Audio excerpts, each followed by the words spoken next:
listening to the Alchemical Tech Revolution, and I am your host, Wayne McRoy.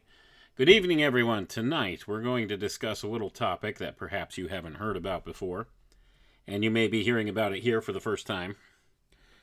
I haven't heard anybody else out there really talking about this, but this is a thing. It's called moral bio-enhancement, and we're going to be hearing more about this in the very near future, I'm sure, if we haven't been hearing about it already. And honestly, I'm not sure if we will really even hear about it, but I assure you, people in positions of power would very much like to apply this notion across the board. And what are we talking about when we're talking about moral bio-enhancement? Moral bio-enhancement. What is that? Well, we're going to get into that tonight. We're going to talk about this, and we're going to discuss the state of things and what's been actually talked about in many of these scientific journals about this topic. And this has everything to do with cognitive things. Moral bioenhancement, cognitive enhancement. So this has transhumanism written all over it. Let's be clear about that. The transhumanist notion of things is very much inherent in this whole notion. So when we're talking about technologies to enhance our cognitive abilities, also along with that comes ethical implications. And with these ethical implications, you have various of these people in the academic community and scientific community discussing a lot of these notions and the moral implications of this cognitive enhancement that may be coming in the near future.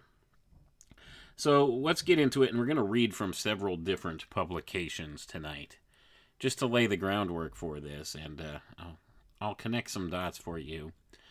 And some of what you're going to hear is probably pretty shocking, even in this modern era. Even in this world we're accustomed to, when we realize that it's total scumbags who run the place, dark occultists and the like, who actually run things here. Hearing this out of the mainstream scientific community, out of mainstream scientific and academic journals, peer-reviewed scientific and academic journals, this kind of stuff can still be shocking to hear. Because this goes beyond speculation and conspiracy theory. This is real stuff that's been written about and discussed and thought about by people who seek to implement some of these goals. So let's get into it. So what is moral bioenhancement? And we'll read a little bit about this. This term first came into being in a paper that was published back in 2008 that laid down the foundation for what this is, talking about cognitive enhancement and the implications thereof, and that there had to be some type of ethics or moral kind of framework around all of it, with the possibility of human beings with advanced cognitive abilities coming into being. So, with that being the case, the term was introduced in 2008, but we're going to begin tonight from a paper that was written in 2014, titled Egalitarianism and Moral Bioenhancement by one Mr. Robert Sparrow. And this was in the Journal of Bioethics back in 2014. And this one will kind of lay the framework for what we're talking about. So we're going to read from the abstract here. It says, a number of philosophers working in applied ethics and bioethics are now earnestly debating the ethics of what they term moral bioenhancement.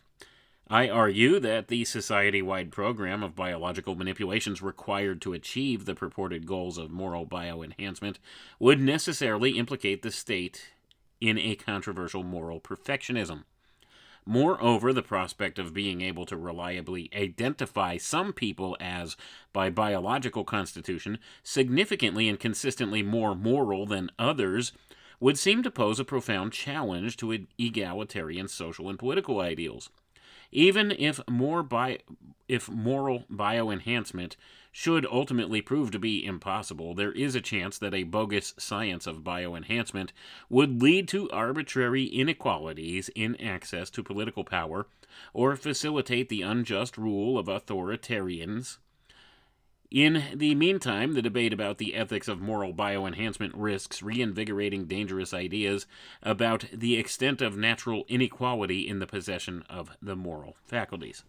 So I'm going to pause there. So that was the abstract of this paper. So what exactly was he saying here? Well, essentially what this author is saying is that the notion of moral bioenhancement in and of itself leads to this notion that there are some people that have some biological factor in their makeup that makes them more moral than others. And that's the notion behind this. There would have to be something that is identified as a physical trait, an inherent genetic trait or some such thing, in order for this to be possible. So we're talking about genetic perfectionism as one thing, and the notion that certain people with certain characteristics or genetic predispositions have more morals or ethical behaviors than others. So that's the implication that's being made here first and foremost. So he's saying that even if that's not true, we could have some pseudosciences pop up around this, or bogus science as he called it, of bioenhancement that would lead to arbitrary inequalities in the access to political power and various other factors in society. So this would give perhaps different preferences, preferential treatment to certain people groups, depending on, say, I don't know, family genetics, family lineage, this kind of thing. So could you see where this is leaning? This leans towards eugenics in application, really, when it gets down to it. So essentially, with the rise of the possibility of these different types of enhancements or modifications that human beings can make to their cognitive abilities, there's also implications for this moral side of things as well. So from there, let's take a look at another paper here. This one is published in 2022, February, and this one is titled The Kantian Promise and Peril of Moral Bioenhancement by Carolina Kudlek and Patrick Taylor Smith. And this one was published in the Journal of Applied Philosophy, Volume 39. We'll read the abstract from this one. Moral bioenhancement, abbreviated MBE, aims to fix our moral agency itself in order to prevent us from engaging in negligent or harmful behavior. Gonna pause right there, folks. This is the argument made by technocrats and academicians. Academics, all those eggheads that sit around university thinking about how much better they are than the average person because they've gotten this upper crust education at an Ivy League school or some such thing, and they see themselves as being superior in that way because they have tenure and stuff like that, all these egghead professors sitting around thinking in these ways. But this is what they're saying here. So the whole notion of moral bioenhancement, see, people are dumb, and sometimes they do things that are harmful to themselves. So it should be something we can do with our scientific knowledge and our technology to make people, to force people to not engage in this negligent or harmful behavior. And that's the whole notion of moral bioenhancement. Let's read on here. So it says, although such self-paternalistic practice might very well produce good outcomes, it can be argued, inspired by Kant, that it is intrinsically disrespectful towards our future agency. Hence, we are faced with the following ethical dilemma. The failure to engage in MBE, or moral bioenhancement, seems reckless and negligent, which can be considered a serious moral wrong. But engaging in MBE presupposes that we treat our faculties, our future agency, in a disrespectful, self-paternalistic manner. In this article, we want to resolve the described dilemma by suggesting a novel way of understanding Kantian objections to MBE. We argue that a careful engagement with Kantian moral psychology does provide a space for MBE, but that it also describes a potential danger of MBE that has, at best, been only superficially described. That is, we offer a different Kantian understanding of MBE as a means to bring our empirical and noumenal selves together as a coherent whole to achieve what Kant describes as, quote, genuine accountability to others, end quote. So, going to stop right there with that one. So we see here these academic eggheads, these technocrats, these people who think they're so much smarter and better than everybody else, that realize people do things that are self-harmful and harmful to the greater good. So they argue in favor of moral bioenhancement. And of course, they'll go back and they'll quote some of their favorite philosophers like Kant or Nietzsche or some of these other ones that they like to throw out there in their arguments. And they'll say, well, Kant's objections to this would probably be a misnomer because, you see, the overall nature of it is that the greater good would suffer if we are not to apply these moral bioenhancement measures, if we have the capability to do so, and we don't do it. So, that being the case, we should do it, according to Kant's viewpoint. So that's the argument they make. So they always try to back up the things they want to push and promote by making some type of a straw man argument like that, and by using older philosophers and respected theoreticians to back up and support their notions of things. This is an old science called rhetoric, folks. And that's what these people use in many of their scientific jargony papers like this. They like to use that rhetoric to apply some of the older concepts that are known and some of the older respected personages of academia, and apply some of their ideas and methods to their argument to make it stick. So that's what we're looking at here. So let's go ahead and we'll give you a couple more examples here before we really get into the meat and potatoes of what's the important aspects of this. So let's go ahead, we'll explore this a little further. We're going to look at an article written in National Post, a Canadian publication. It says, "What if you could take a pill for a better, more moral you? Neuroethicists ponder the panacea.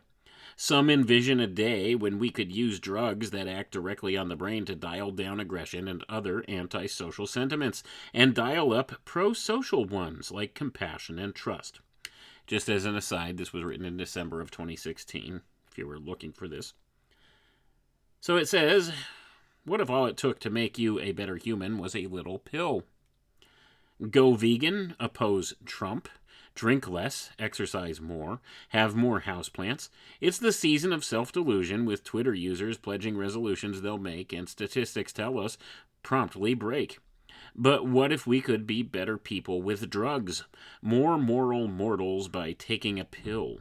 Neuroethicists and other thinkers are increasingly absorbed by the idea of moral enhancement through pharmaceuticals, implanted brain electrodes, or other biomedical means. Leading proponents argue advances in cognitive neuroscience suggest morally desirable capabilities may, at least in part, be neurologically and based, and therefore amenable to tinkering. Some envision a day when we could use drugs that act directly on the brain to dial down aggression and other antisocial sentiments, and dial up pro-social ones like compassion and trust. Whether that's a good or bad thing is another question. I'm going to pause right there. Yeah, that is the question, isn't it? So, they introduced in 2016 here, through not just this one, but other publications as well. We'll get to that as we progress here. This notion of perhaps making you a better person through pharmaceuticals, through a pill, or through, say, brain implants or various other methods, physiological methods. Let's read on here. Oxford University philosophers Julian Savulescu, and Ingmar Pearson have argued that humans now have the means of wiping out life on Earth, and that moral bioenhancement, or MBE, may be our only hope for averting wide-scale terrorism, climate change, and all the other rot in the world. Writing in the journal Neuroethics, they say the capacity for sympathy in particular appears to be biologically based. That's quoting them. That's in quotation marks. So, the capacity for sympathy appears to have a biological basis, according to these people. And they also say that women tend to be more sympathetic than men, suggesting, quote, that MBE, moral bioenhancement, could consist in making men, in general, more like women in general, end quote, at least with regards to sympathy. Gonna pause for a moment here, folks. Let's think about the world around us since the year 2008, when this idea was introduced into the literature here, moral bioenhancement, by these gentlemen, this Julian, what's his name, Savescu and Pearson. Savescu and Pearson, they're the ones that introduced the notion back in 2008. And it's being quoted here in the National Post of Canada. Says they and others argue, because the moral character of many people is less than ideal, what's not to love about this new medical approach? Critics, such as John Harris, author of How to Be Good, says using chemicals to make humans better animals could undermine our moral freedom. Artificially enhancing people to always be good would rob them of their free will to make and learn from mistakes, they argue. Then there are the questions of what exactly does it mean to be moral, and who gets to decide, and I'm going to pause right there. Who does get to decide? What does it mean? Well, in this world full of moral relativism, it could change at the drop of a dime, can't it? What does it mean to be moral? What does it mean to be ethical? Depends who you ask, right? And who gets to decide what's moral and ethical in this way? This is where it gets dicey. So it says, for now, the reality is that there is not much out there that allows us to do these sorts of things, said Queen's University bioethicist Udo Skunklink. Look at the miserable failure that is modern psychiatry. We just don't really understand how the brain works, he added. I'm going to pause right there. So these people that don't really understand how the brain works, well, they are convinced that somehow they could use biological enhancements of some sort to change your moral behaviors, to alter your moral and ethical behaviors, but they don't really understand, do they? But that's the portion of that article we're going to read. Let's move on. Here's another one. This one is from The Conversation. You may have seen The Conversation online, theconversation.com. This one was written August 10th, 2020, by Parker Crutchfield, one of the people who talks about this moral bioenhancement argument all the time in the academic journals. We'll read several of his citations here tonight. Gonna lay this out on the table for you folks, and I'll let you draw some conclusions. I don't think I need to connect the dots too much for you to understand what's been done here and what is being done in the name of science. But this is an article from The Conversation titled Morality Pills May Be the U.S.'s Best Shot at Ending the Coronavirus Pandemic, according to one ethicist. That's right. Remember COVID. The pandemic, the coronavirus pandemic. Well, they're trying to use this as a leveraging tool for this notion, and I think you could begin to have some of the dots clicking together in your mind already, having heard that, just the title of the article. Let's read the article. COVID-19 is a collective risk. It threatens everyone, and we all must cooperate to lower the chance that the coronavirus harms any one individual. Among other things, that means keeping safe social distances and wearing masks. But many people choose not to do these things, making spread of infection more likely. When someone chooses not to follow public health guidelines around the coronavirus, they're defecting from the public good. It's the moral equivalent of the tragedy of the commons. If everyone shares the same pasture for their individual flocks, some people are going to graze their animals longer or let them eat more than their fair share, ruining the commons in the process.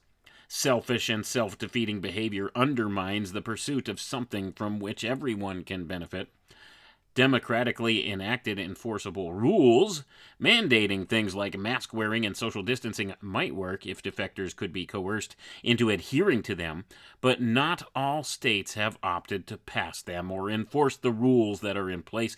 Gonna pause for a moment here, folks. Remember, this was written in 2020 in the heart of this absolute crap show that we saw underway. And these are the people that were sounding the bells. These were the ones that would report you to the police if your business was open and you didn't have people wearing masks in there. These are the same type of people. These are these academicians that I'm talking about, these eggheads who think they're so much smarter and better than you, and that they should have some say over what you do. All in the name of the quote-unquote greater good. Let's read on. Now remember, this was written by Parker Crutchfield. This is one of the main proponents of this moral bioenhancement thing.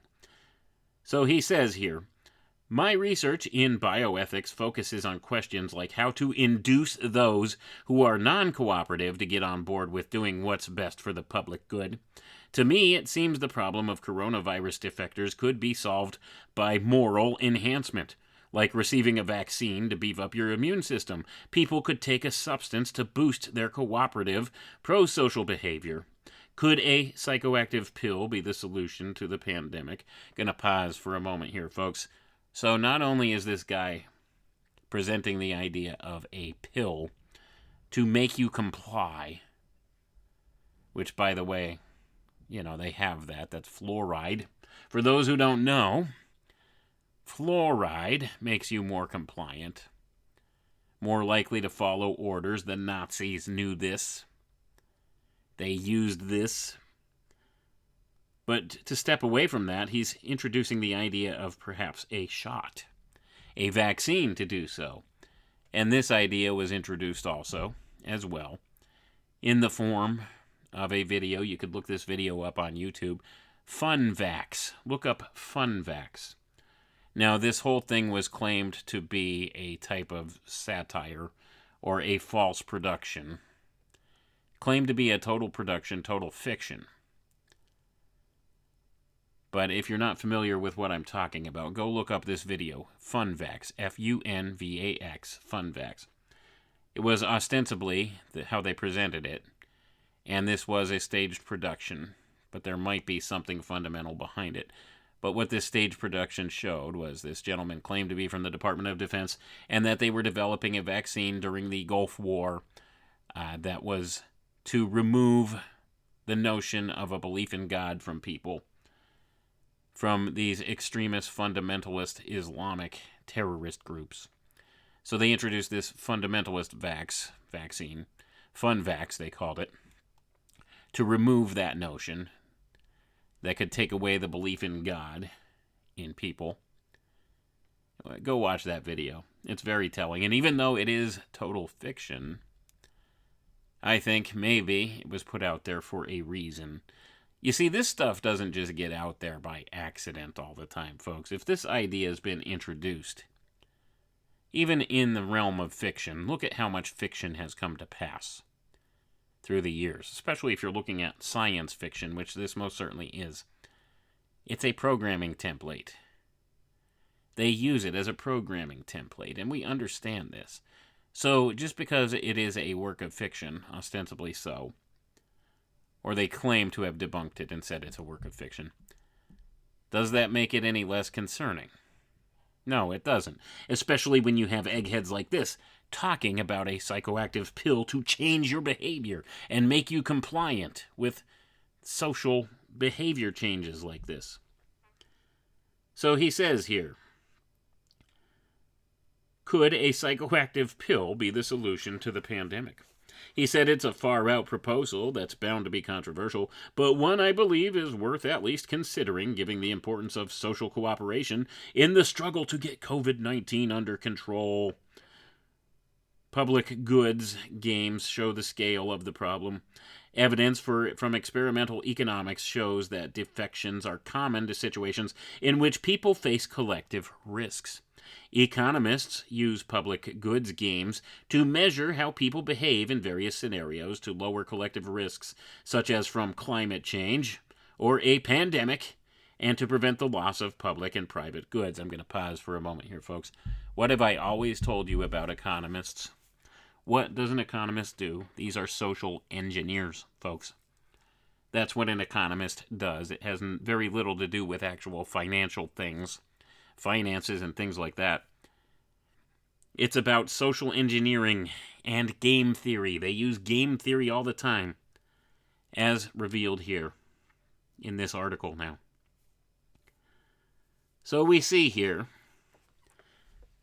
the notion here that there's a collective risk involved for the quote-unquote greater good or the public good, with things associated with climate change, named right here, as well as situations like a pandemic. So they take that into consideration for this. So it says the evidence from these experiments is no cause for optimism. Usually everyone loses because people won't cooperate. This research suggests it's not surprising people aren't wearing masks or social distancing. Lots of people defect from groups when facing a collective risk.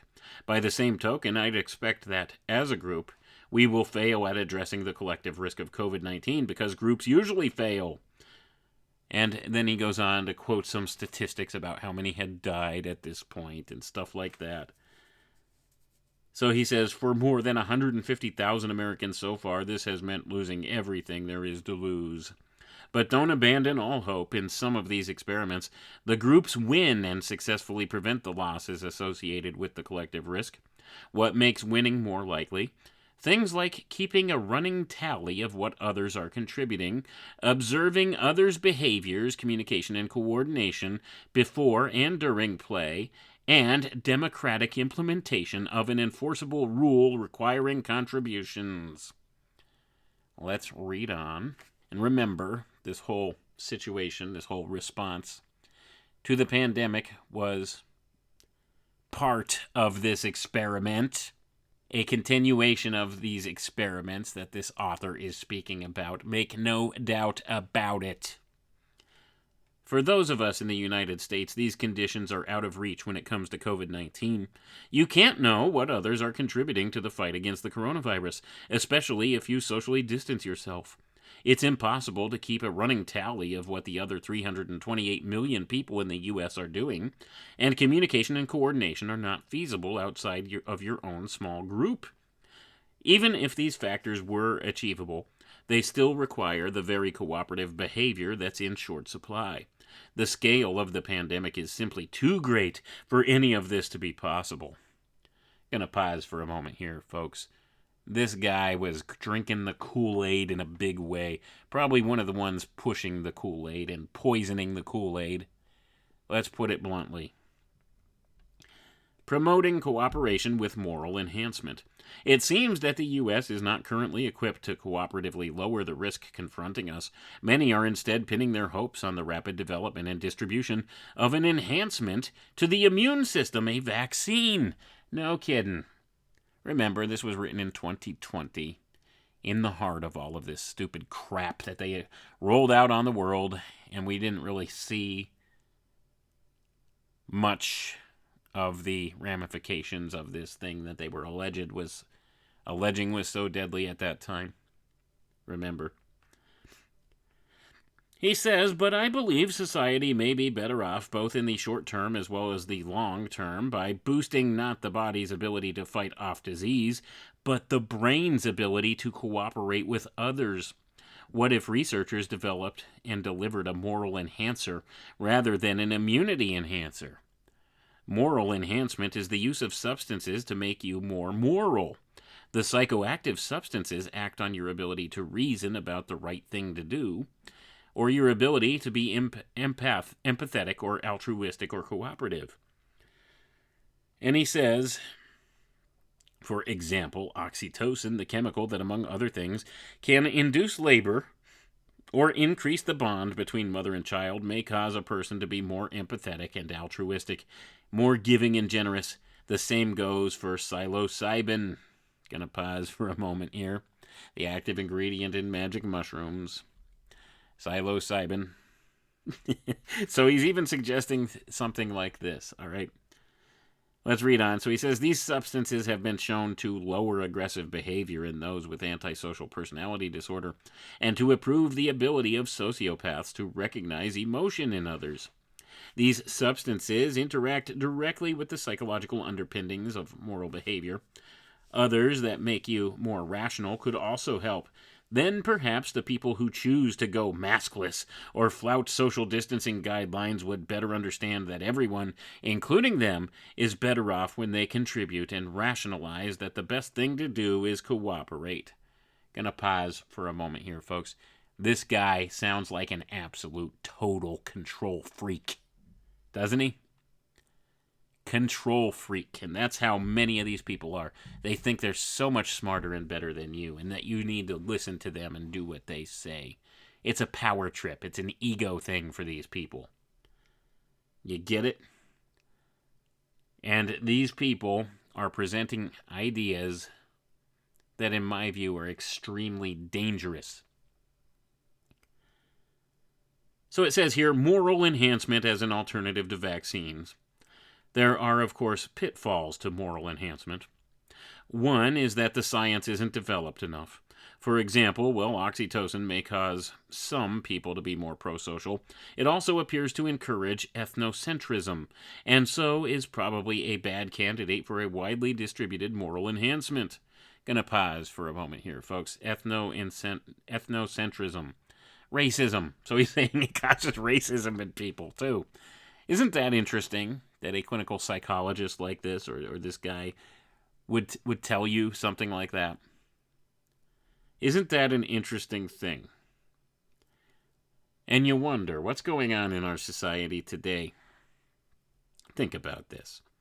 So he says, but this doesn't mean that a morality pill is impossible. The solution to the underdeveloped science isn't to quit on it, but to direct resources to related research in neuroscience, psychology, or one of the behavioral sciences. Another challenge is that the defectors who need moral enhancement are also the least likely to sign up for it. As some have argued, a solution would be to make moral enhancement compulsory, or administer it secretly, perhaps, via the water supply. Gonna pause for a moment here, folks. We're gonna get to that a little later here. In a paper this guy wrote, does this sound like somebody who's got their head screwed on straight to you? This sounds like a totally unhinged, massive control freak to me. How dare these people write ethics papers and morality papers and try to tell other people what they should do? Does it get much more unethical or immoral to suggest that you should force somebody to perform your will? Sounds a lot like rape, doesn't it? Cognitive rape. But of course, they don't see it that way because it's about the greater good, right? Think about this. But we'll get to that. It says, these actions require weighing other values. Does the good of covertly dosing the public with a drug that would change people's behavior outweigh individuals' autonomy to choose whether to participate?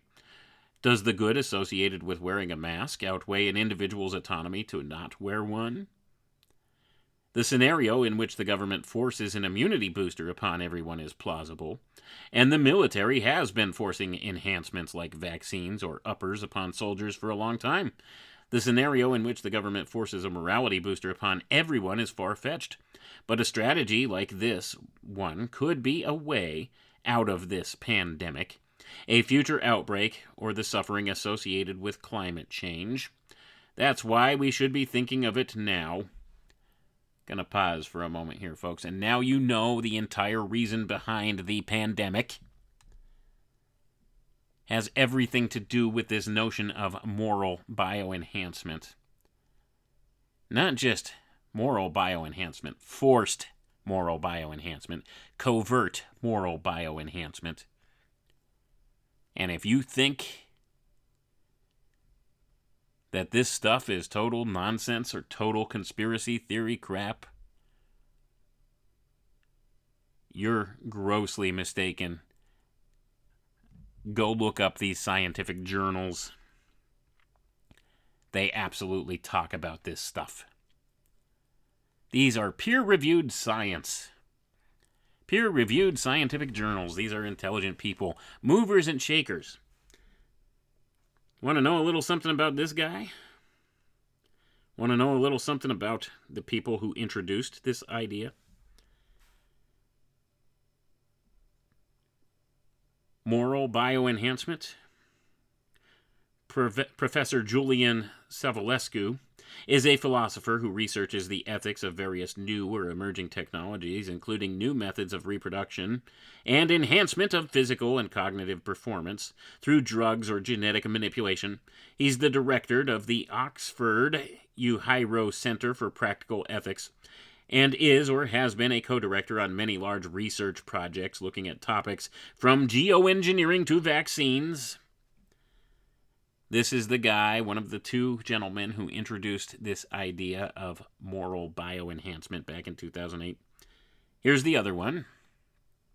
Professor Ingmar Pearson, distinguished research fellow and consultant researcher, professor of practical philosophy, Gothenburg University, Sweden. His fields of research are ethics and the philosophy of mind and action.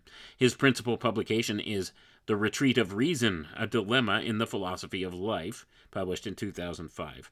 With Julian Savulescu, he is currently writing a book, Fit for the Future, about the mismatch between our moral psychology, which appears to be shaped for life in small communities with simple technology, and the problems we face in modern societies with millions of citizens and a powerful scientific technology.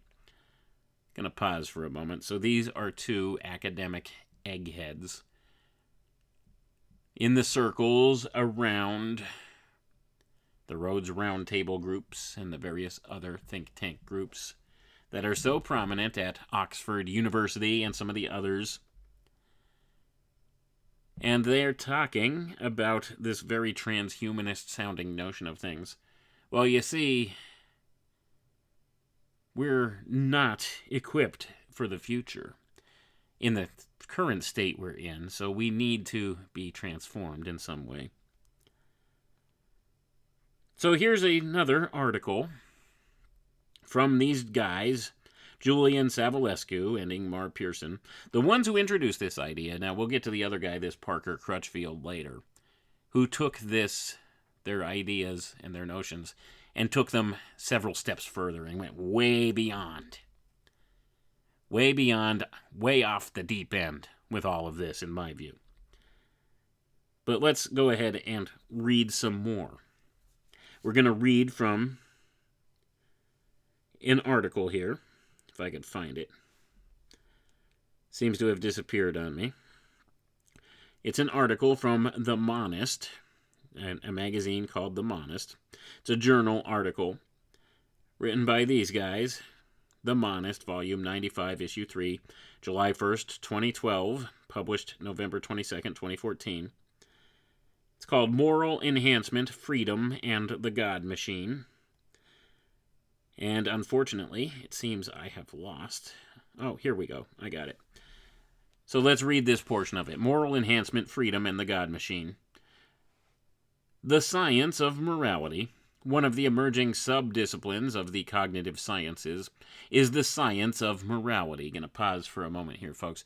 So they've taken a subjective idea, morality, And now they're claiming it's a science. Well, what does this do? This takes the subjective and makes it objective. It makes it measurable. If you've listened to my show for any length of time, you understand the importance of quantifying a thing and measuring a thing. So this is how they build a framework for what they consider moral. So they've turned morality into a science, not a subjective idea, not a philosophy, not a personal thing whatsoever. They claim it's a science. So let's read on again. I'll start that over. One of the emerging subdisciplines of the cognitive sciences is the science of morality. Advanced techniques in neuroscience, such as neuroimaging, together with sophisticated pharmacological, physiological, psychological, and economic experiments have begun to shed light on the neural and psychological underpinnings of moral judgment and behavior. Such research has created great controversy. Some neuroscientists have argued for brain-based ethics, claiming that moral decisions have to be compatible with our knowledge of the human brain or even directly inferred from it. Neuroscientists have already claimed that their research has dramatic implications for the practice and substance of ethics. It has been argued, for example, that neuroscientific findings show that political debate is conducted largely at the emotional level, or that they undermine the common ethical practice of appealing to intuitions. Moreover, it has been claimed that such research undermines common moral views, exposing Kantian ethics as a mere confabulation based on gut reactions, and supports utilitarianism. Some ethical positions have been criticized as neurally implausible. Moral enhancement. Although these claims are at this point speculative, science is likely to reshape our conceptions of justified morality. Indeed, it might even offer means of conforming to morality. In a recent series of articles and books, Pearson and Savulescu, we have argued that there is an urgent need to explore the possibility of using the emerging science of morality to develop means of enhancing moral dispositions. The argument goes roughly like this. And I'm going to pause. I'm not going to go into their arguments for it. I think we've discussed already some of their arguments for this. We've seen an example in that other magazine article we read. So we have this notion of things that they put forward, that human beings, well, they just sometimes, they don't do things that are for their own good. Oftentimes you have people who are contrary to what they should be. And this is once again where we come into the Kantian promise and peril of moral bioenhancement, that one that we read earlier here. Same type of a notion being demonstrated there, that even though people have free will, there are many who think that that's actually more of a hindrance for the greater good than anything. And they argue that. And, of course, they talk about pharmaceutical drugs and this kind of a notion, but we've also heard mention of brain implants and various other methods mentioned for the potential for moral bioenhancement. So let's read here next from another paper here. This one's called Building Moral Brains, Moral Bioenhancement, and the Being of Technology. This one was published in Maynooth Philosophical Papers, number 10, September 23rd, 2020, by one Mr. Jeffrey P. Bishop. So what does he have to say here? Building Moral Brains, Moral Bioenhancement, and the Being of Technology. Here's the abstract, folks. Technology is evolving at a fast rate, a rate faster than human evolution, especially human moral evolution.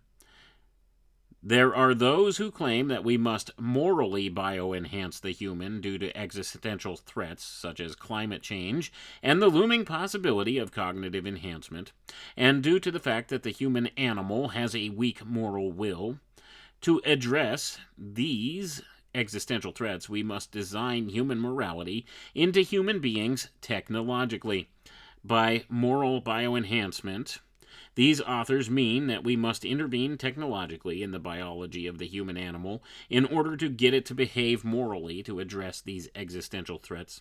And he says he will bring the idea of moral bioenhancement into the conversation with two philosophers of technology in this article. Bernard Stiegler has argued that technology and culture, and thus technology and human beings, have always evolved hand in hand. Peter Paul Verbeek notes that we have always designed morality into technology, and thus he sees technology as mediating human morality. When we offload human intentionality onto technology, Verbeek argues, technological objects and systems participate in shaping the moral subjectivity of the human actor. And he says he will show that modern technological bioenhancement obliterates a human being. Whereas in the past, human culture was handed from generation to generation through the mediation of technology, in the modern era, the human becomes the raw material upon which a technological will overrides.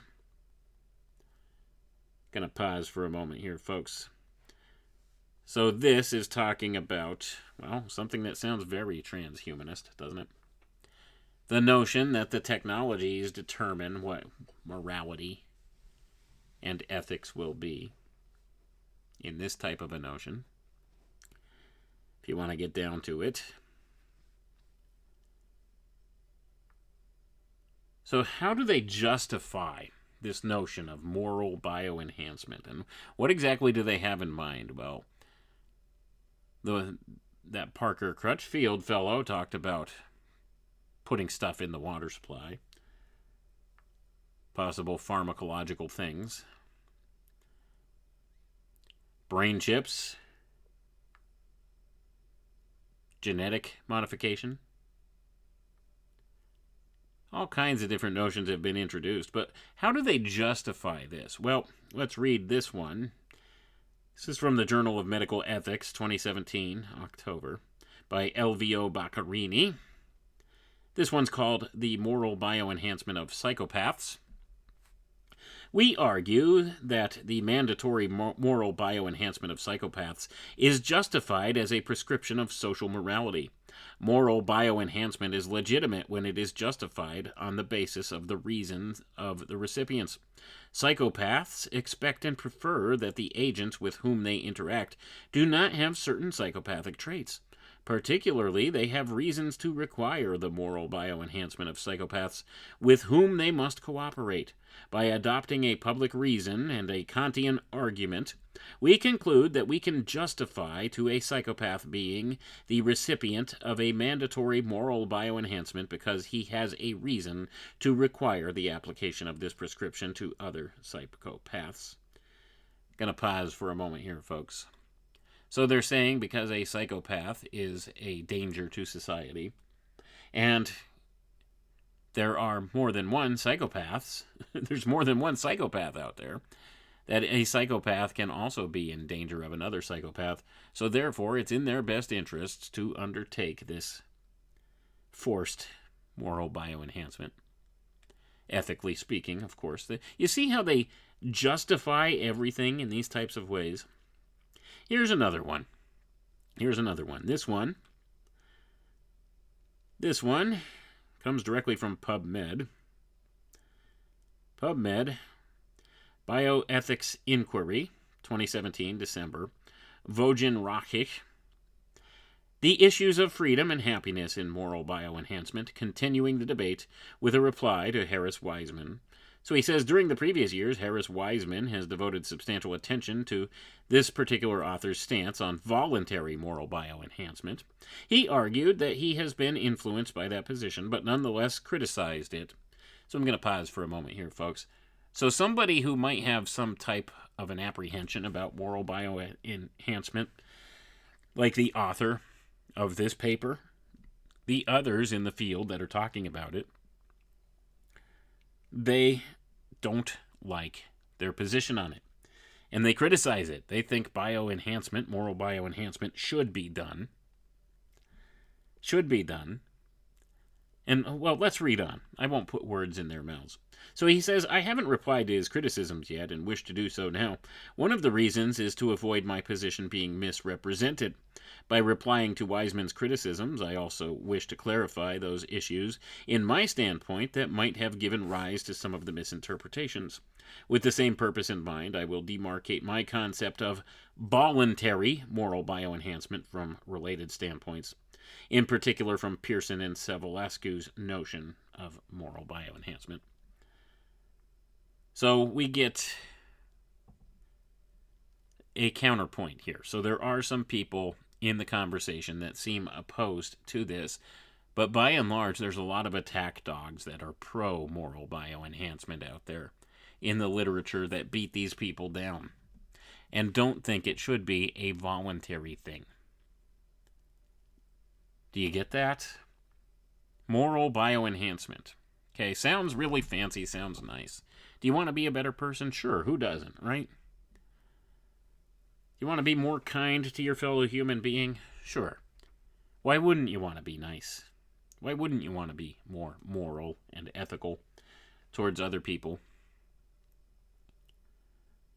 What these people are talking about is totally not that. Not about getting along with people, not about agreeing to disagree. No, everybody must agree with their stance on all things. You see, with these people, there's no agree to disagree. There's no individualism, no individuality of choice. It's all about the greater good, you see. Everybody should be on board. Everybody should be on board, according to these people.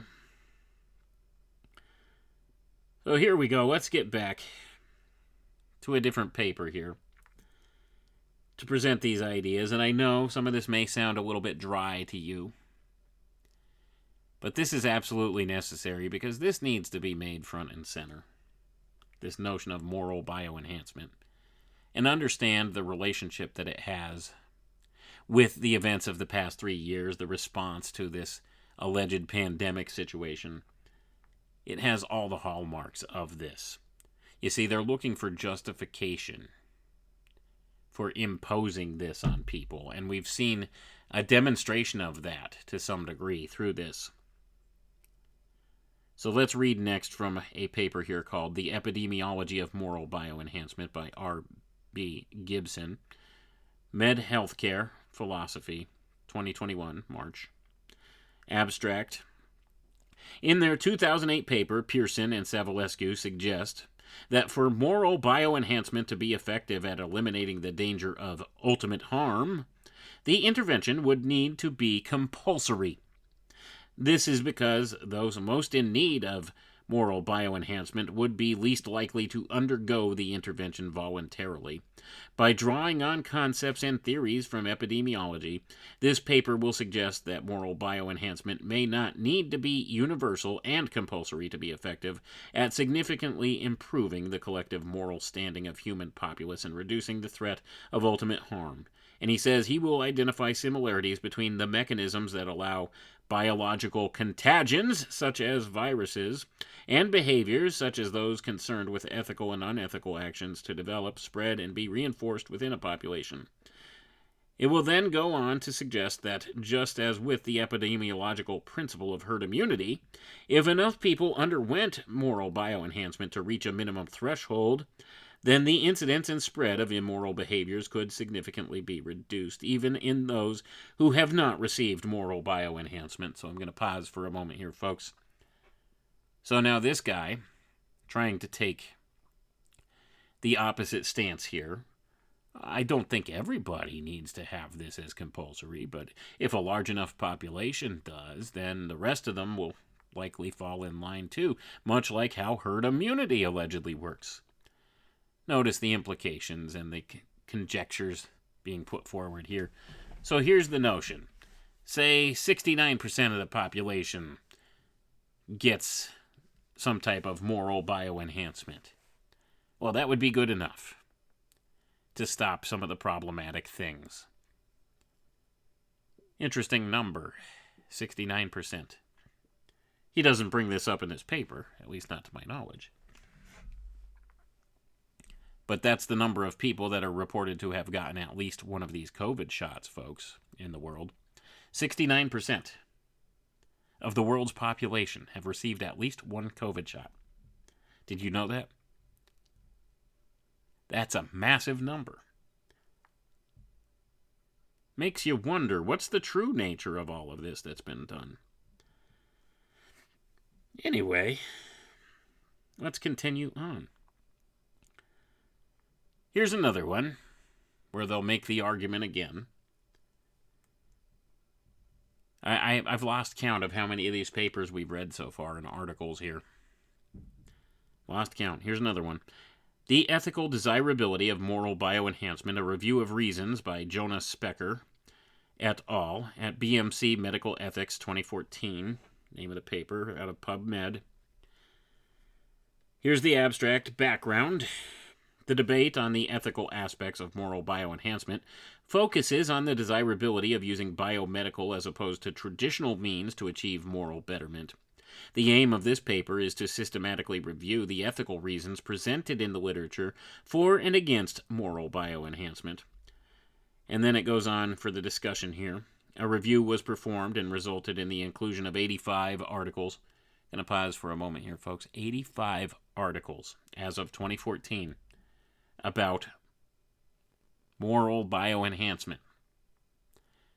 Reasons for it through the academic process here, in the academic journals.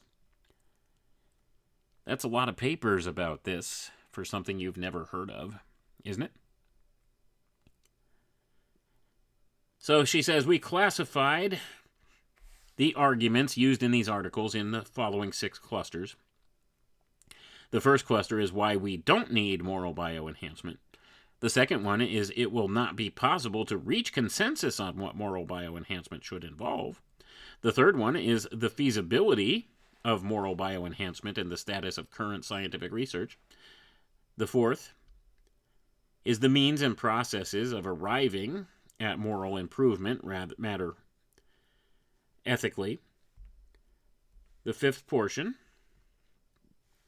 arguments related to the freedom, identity, and autonomy of the individual. And the sixth one, arguments related to the social or group effects and dynamics. Going to pause for a moment here, folks. So this is the key, the arguments for the social or group dynamics and effects. This is the one that's largely been leveraged on by the proponents of this idea, this terrible idea in my view. Terrible idea in my view. But let's lay some more groundwork down. We're going to read from another one. This is in the Journal of Bioethics, July 2016. Parker Crutchfield, the one that we read that article from earlier. This is his paper called the Epistemology of Moral Bioenhancement. Here's the abstract. Moral bioenhancement is the potential practice of manipulating individuals' moral behaviors by biological means in order to help resolve pressing moral issues such as climate change and terrorism. Going to pause for a moment here, folks. Climate change and terrorism. And, of course, pandemic response. Don't forget that. Of course, this was 2016. He wrote this one. So I don't think he had such a thing on his radar at that point, but certainly climate change and terrorism, right? So he says, let's continue. He says here that this practice has obvious ethical implications, and these implications have been and continue to be discussed in the bioethics literature. What have not been discussed are the epistemological implications of moral bioenhancement. This article details some of these implications of engaging in moral bioenhancement. The argument begins by making the distinction between moral bioenhancement that manipulates the contents of mental states, e.g., beliefs, and that which manipulates other, non-representational states, e.g. motivations.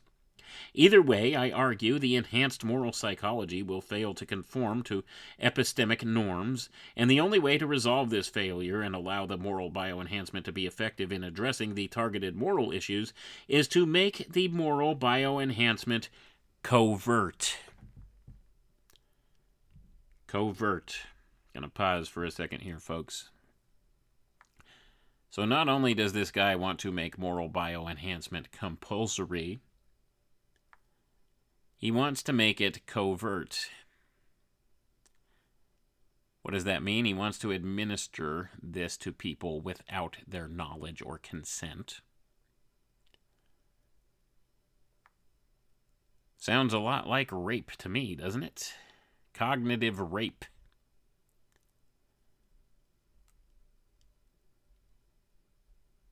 Let's continue here.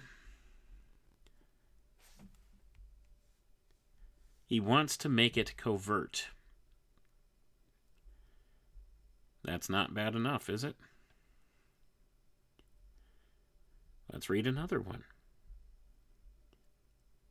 This one also from PubMed. Also by Parker Crutchfield in the journal Bioethics, January 2019. The title of this one, and I urge you all, go look this one up. Title of this one, Compulsory Moral Bioenhancement Should Be Covert. Abstract. Some theorists argue that moral bioenhancement ought to be compulsory. I take this argument one step further, arguing that if moral bioenhancement ought to be compulsory, then its administration ought to be covert rather than overt. This is to say that it is morally preferable for compulsory moral bioenhancement to be administered without the recipients knowing that they are receiving the enhancement. My arguments for this is that if moral bioenhancement ought to be compulsory, then its administration is a matter of public health, and for this reason should be governed by public health ethics. I argue that the covert administration of a compulsory moral bioenhancement program better conforms to public health ethics than does an overt compulsory program. In particular, a covert compulsory program promotes values such as liberty, utility, equality, and autonomy better than an overt program does. Thus, a covert compulsory moral bioenhancement program is morally preferable to an overt moral bioenhancement program. Gonna pause for a moment there, folks. Did you understand that? According to this guy, it's much more ethical to not tell people that you're augmenting them in this way. Should be a covert program, should be a compulsory program. And it's more humane. Makes them feel that they have autonomy and equality and utility and liberty. Not about whether they actually do or not. It's about whether that they feel that they do. This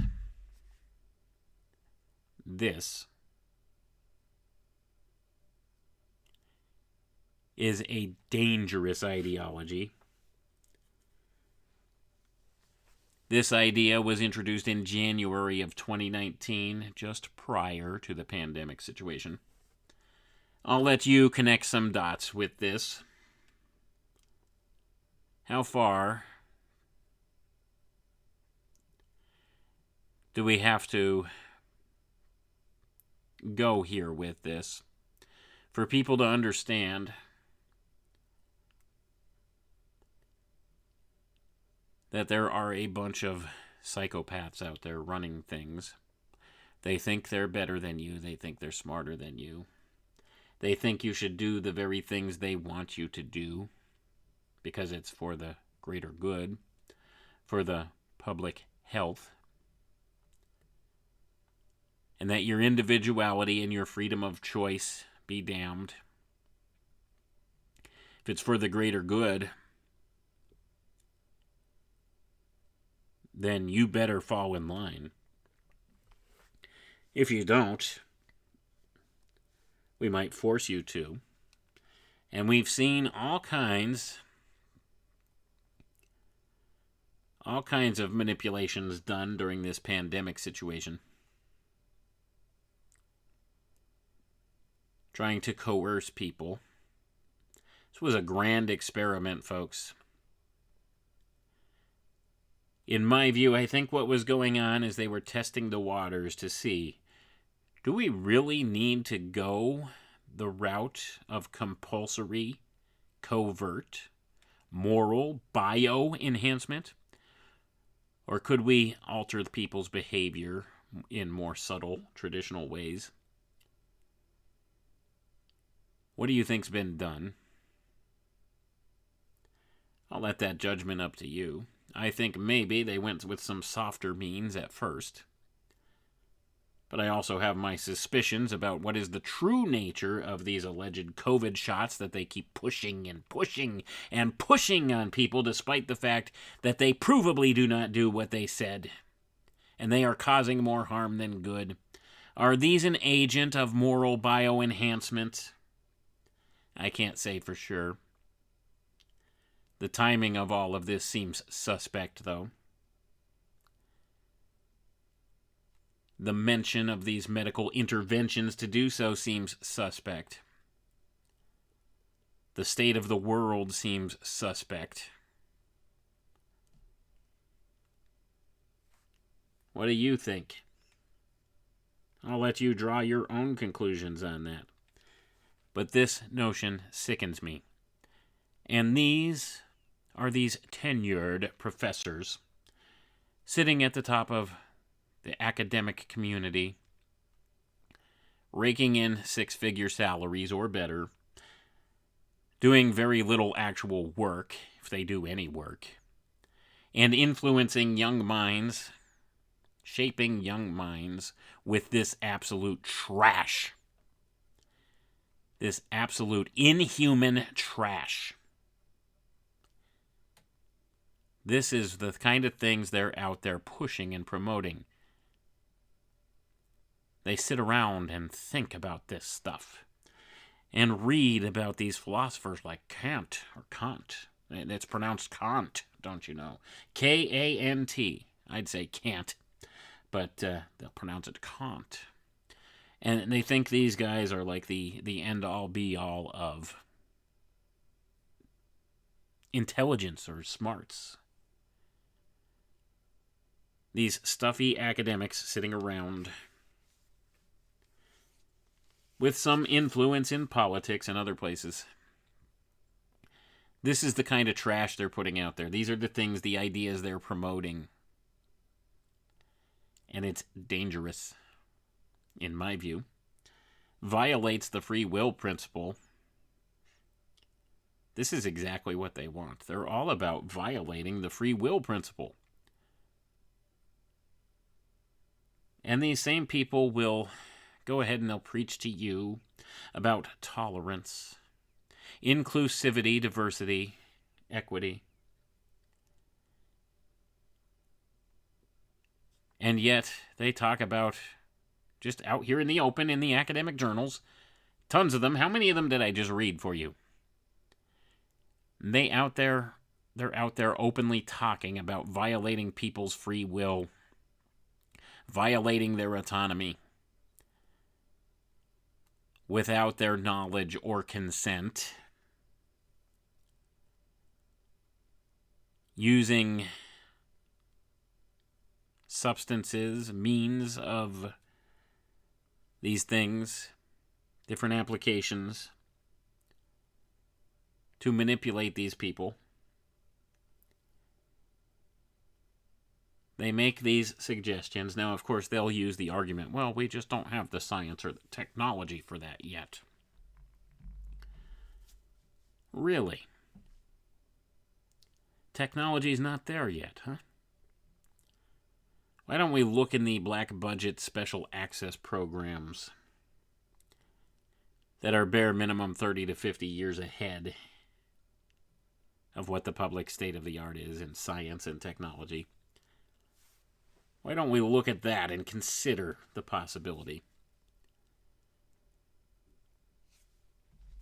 What's really been done here, folks? All I'm saying is they've been talking about this openly since at least 2008, moral bioenhancement. They've been talking about similar terms before that, some as early as 2005, some going back to the 1990s. But the notion of moral bioenhancement wasn't truly introduced in full until 2008. And then this whole notion of adopting it as a compulsory covert type of an operation was introduced in 2019. And less than a year later, the world fell apart as we know it. And look at the state of the world today. Look at how many people comply to stupid nonsense just because they think they're heroes if they do so. They're heroes. How many people are still walking around with a mask on their face in public, driving in their car alone with a mask on their face? Because that next threat might still be out there looming around the corner. There's new variants, and there's disease X that they're talking about. And of course, there's all of these struggles we've had with climate change. All these different notions, and now there's aliens too. So we have to be mindful of all of this. What's for the greater good? What's the next approach they're going to take with this? With this notion of the greater good and getting everybody to comply. Excuse me. To comply with the nonsense. Well, folks, we could see it's not out of bounds for them to consider manipulating people's biology to bring about these behavior changes that they want in society. Force medicating people without their knowledge or their consent. This scumbag, this Parker Crutchfield, even talked about covertly putting stuff in the water supply to do so.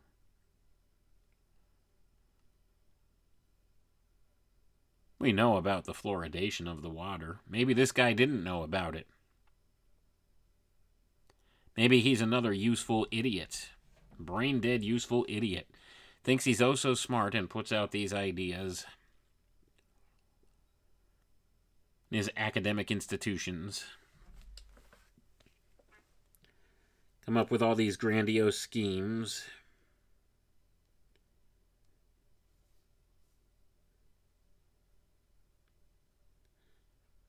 Who is this guy, you might ask? Parker Crutchfield. Adjunct Assistant Professor. Department of Philosophy, Western Michigan University. Research interests, healthcare ethics, research ethics, moral psychology. He's an adjunct assistant professor in the Department of Philosophy at Western Michigan University. Bachelor's degree in philosophy from University of Michigan, Ann Arbor.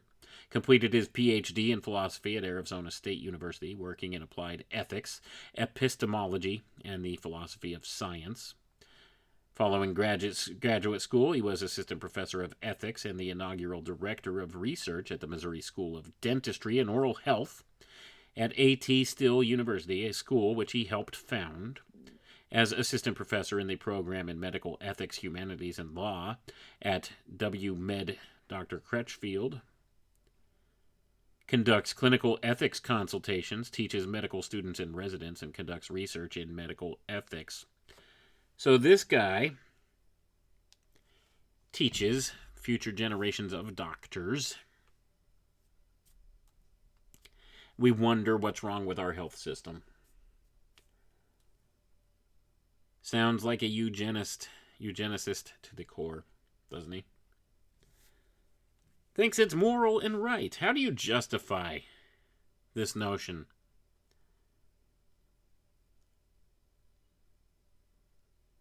That moral bioenhancement should be compulsory and done covertly to unknowing, unsuspecting, unwilling, and uncooperative people without their consent. And these are the people that teach many of the up-and-coming doctors, psychologists, these type of people.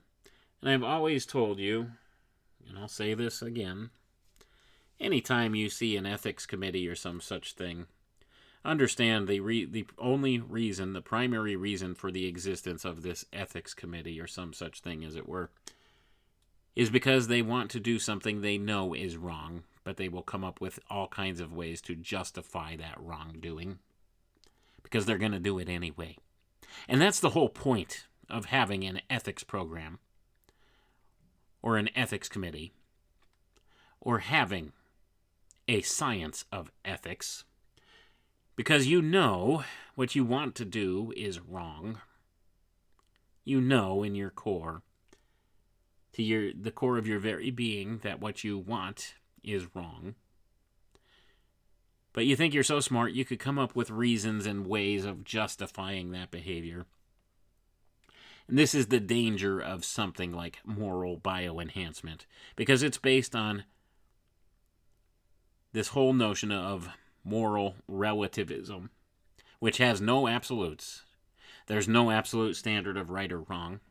So then who gets to decide what's moral? And what's this biological basis of morality? Where does it stem from?